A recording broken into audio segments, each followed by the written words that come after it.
What's up, guys? Matt here with Project Unbroken. Today I want to talk about vulnerability and how you can turn it into an absolute superpower when it comes to your recovery. So I want you guys to stick around to the end of this video because I have some pretty cool news about Project Unbroken, and I'm also going to give you a couple of tips about how you can really utilize some of these tools that I'm going to talk about in an effort to make your life a lot easier no matter what stage of addiction, recovery, whatever you are in right now. And this doesn't necessarily just pertain to addiction and recovery. This has a lot to do with mental health issues, depression, anxiety, and I think a lot of people are really going through it with just the events that are going on in 2020, 2021, COVID nightmare that we've been dealing with. But let's get into this idea of being vulnerable and how it can really benefit you as somebody who's trying to get better, to feel better, to recover. So there's something about the stigma of drug addiction. I think it's mainly the stigma that we hold against ourselves. There's a level of shame that comes with addiction or, again, any mental health issue. We feel like it's something to be ashamed of, that we can't really talk about it with other people. And to be honest, a lot of people don't react well to those certain types of things. If you tell somebody I broke my arm and I had to go to the hospital, they're like, oh, I feel so bad for you. But if you say, hey, I'm dealing with some serious depression, people are kind of get weirded out a little bit. They don't know how to respond to that. They don't know what the proper response is to that. And it's understandable because our society just doesn't talk about these things in a healthy way. There's really no healthy dialogue, which is kind of why Project Unbroken is here, because we've been through it. We know almost everybody is touched by it in one way or another, and it's important to have open and honest conversations about it. But that being said, I do understand that level of shame, and when I was, finding that my life was becoming unmanageable due to heroin abuse, I felt really stuck. I didn't know what to do. I didn't know who to turn to for help. I didn't want anybody to know that I was struggling with this. My close friends, close family. And something that's interesting now that I'm on the other side of it, and I have 3 kids, I sometimes think about how I'm going to react when my daughters come to me with a certain problem. I mean, hopefully it doesn't matter what it is. It can be anything. My goal as a father is for them to know that when they have a problem, no matter what it is, I don't care how bad it is.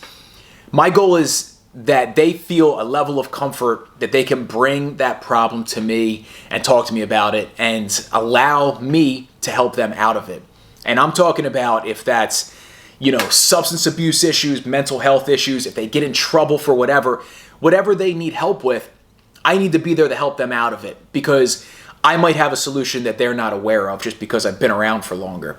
And I think this is important to think about. A lot of people in the comments, DMs, emails, they're saying, they're asking for advice and they're saying, hey, I can't withdraw or show any signs of withdrawal at all because nobody can know about this. And I think that's going to keep a lot of people stuck where they're at because they might have some really great resources and support systems at hand that they're not utilizing because they're afraid of, the shame that comes along with telling somebody that you're dealing with some issues.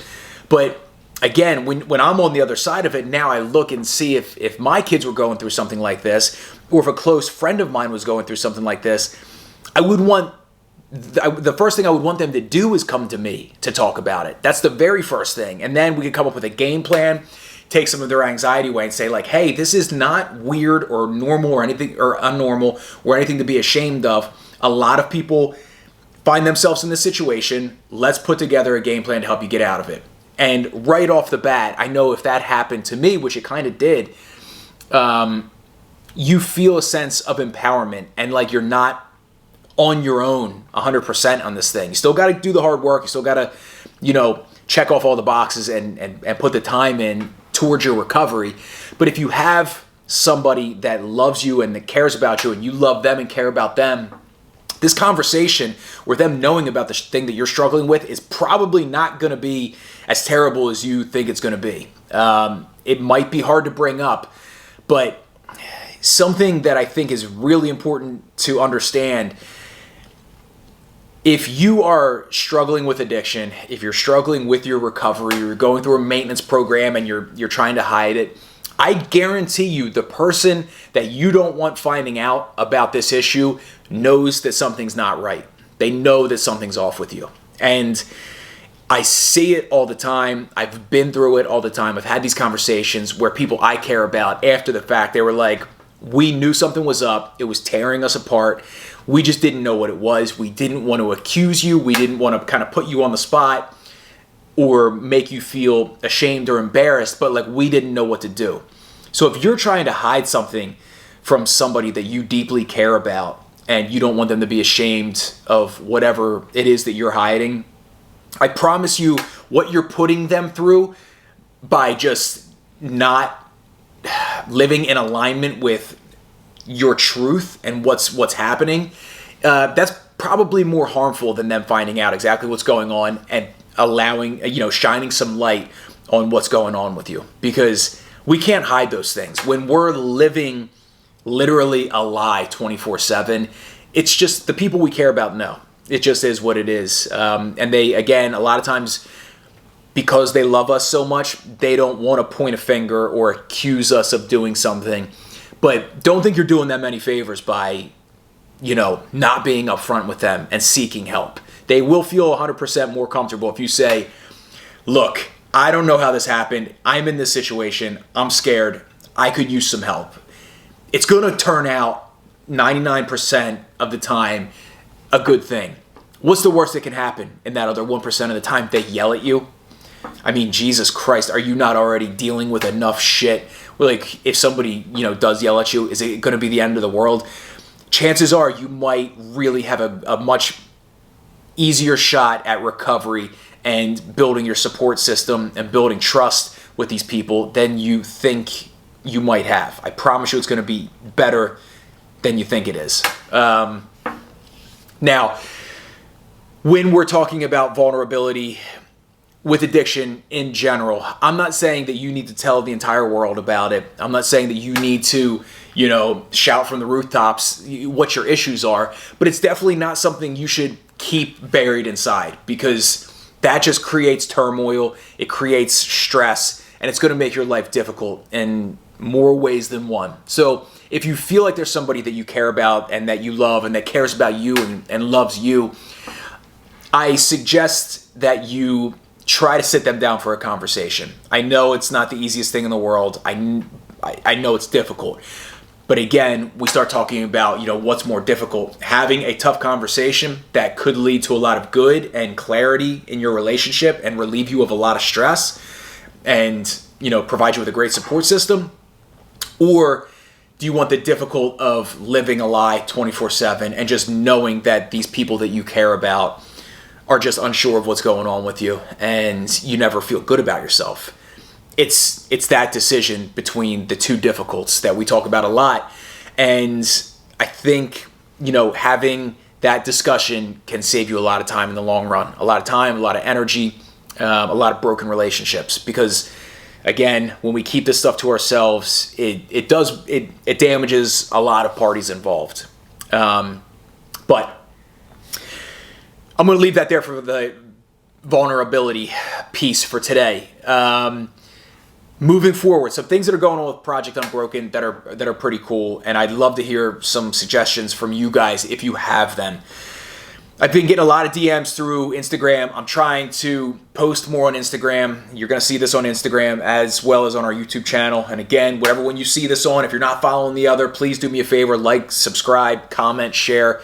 I'm answering DMs left and right on Instagram. And I love doing it. And you're not wasting my time. I have little breaks in my day, and it's something that I look forward to. So again, if you have any questions, Instagram DMs are the best place right now to get your questions answered. Dyslexia kicking in. But I had a couple people in the DMs today suggest that we try to have larger group conversations somehow. And I was looking at some different options this afternoon. I think Discord is a pretty popular option that would allow us to do that. Maybe some YouTube lives. I'm not really sure. Instagram lives.